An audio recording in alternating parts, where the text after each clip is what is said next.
Hello everyone and welcome to today's video. Today I'm going over breaking news that Dr. Oz, Mehmet Oz, is planning on entering the Pennsylvania Senate race on the GOP side. So Dr. Oz to announce he will be running as a Republican. I believe he's going to announce tonight on Hannity on Fox News. I believe that is at 9 o'clock, I believe. If you want to tune in, I believe it's 9 o'clock. But either way, Dr. Oz will announce he is joining the Republican race. Dr. Oz, he's most famous for he is an actual doctor. He's famous for having his own TV show on TV about giving medical tips and medical advice and stuff like that. So this is interesting news and very surprising because obviously we've seen recent examples of celebrities running for office. For instance, we saw Donald Trump do it. Matthew McConaughey just announced yesterday he will not be running. I'm not sure if I'm going to do a video on it. I don't know if I need to, but yeah, either way, Matthew McConaughey is not running. Dr. Oz, however, all inclinations are he is going to run. And why is this interesting? Well, this is interesting because this guy, Sean Parnell, who was endorsed by former President Donald Trump, was the frontrunner in the Pennsylvania Senate race. He recently suspended his campaign following an ongoing lawsuit in which he lost custody of his children.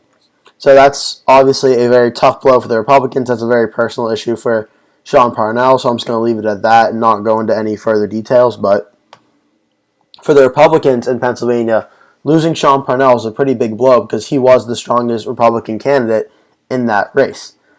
And with Dr. Oz now announcing, I don't think it's crazy to think that Dr. Oz is the strongest Republican candidate in the 2022 Pennsylvania Senate race.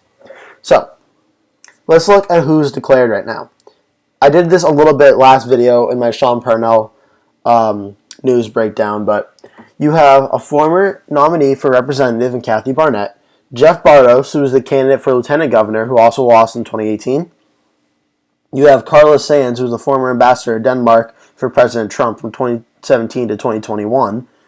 And that's pretty much it for notable names. Everett Stern is a businessman and candidate for Pennsylvania's 13th district, so maybe he has some name recognition. But the biggest name recognition of this race is Jeff Bartos, who lost lieutenant governor in 2018, and Carla Sands, the ambassador of Denmark.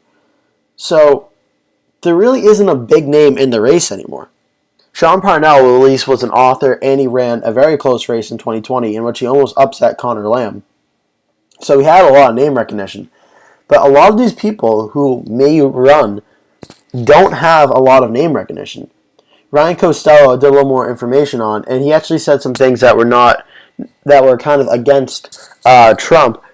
And so that may lead to Trump wouldn't endorse Ryan Costello in a primary. And there isn't anyone with name recognition who's interested in running except for one person, Dr. Mehmet Oz, who, as I just mentioned, is going to announce tonight he is running for Senate in Pennsylvania. The obvious question, and I never thought I would even have to ask this question, is can Dr. Oz win the Senate race? Well, the simple answer is yes, because in politics, anyone can win anything, as Donald Trump proved in 2016 and Joe Biden proved in 2020.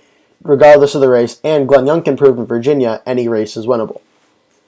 What we know for sure is the Democrats are most likely going to nominate either John Fetterman or Conor Lamb. And if you were to ask me right here, right now, I think the polling data has been relatively pretty consistent that I think John Fetterman starts off with a pretty early lead.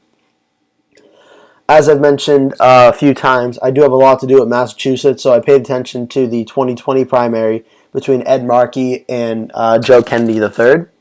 That was an example of a progressive candidate in Ed Markey versus a more establishment Democratic candidate in Joe Kennedy, and the progressive candidate won.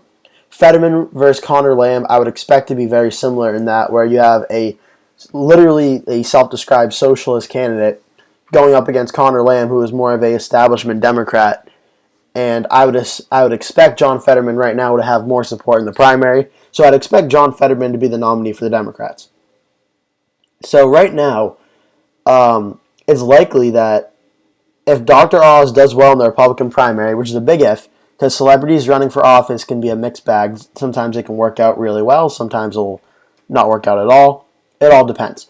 But my expectation right now is it will be John Fetterman on the Democratic side and maybe Jeff Bartos on the Republican side, but I honestly starting to think that Dr. Oz may actually win this primary and have Dr. Oz versus John Fetterman.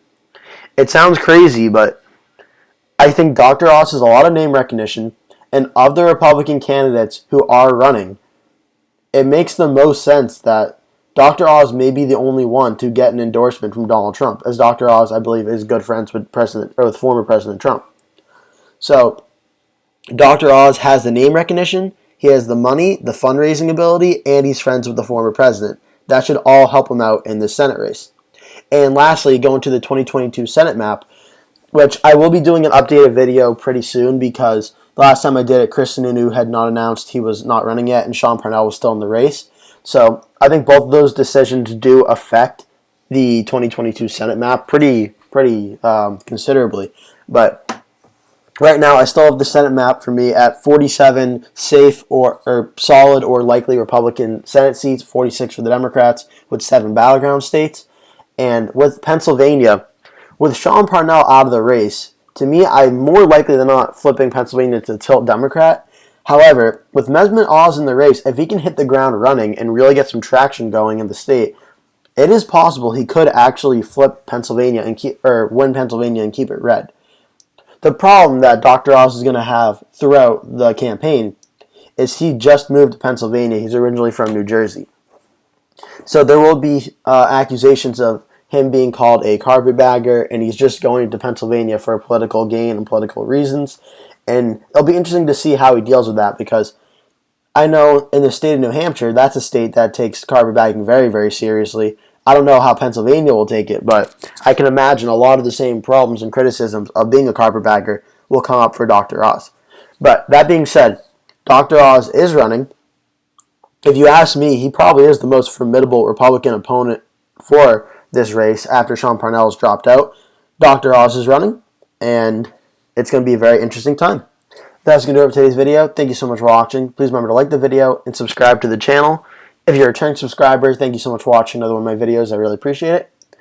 So yeah, that'll do it. Thank you so much for watching, and I'll see you in the next one.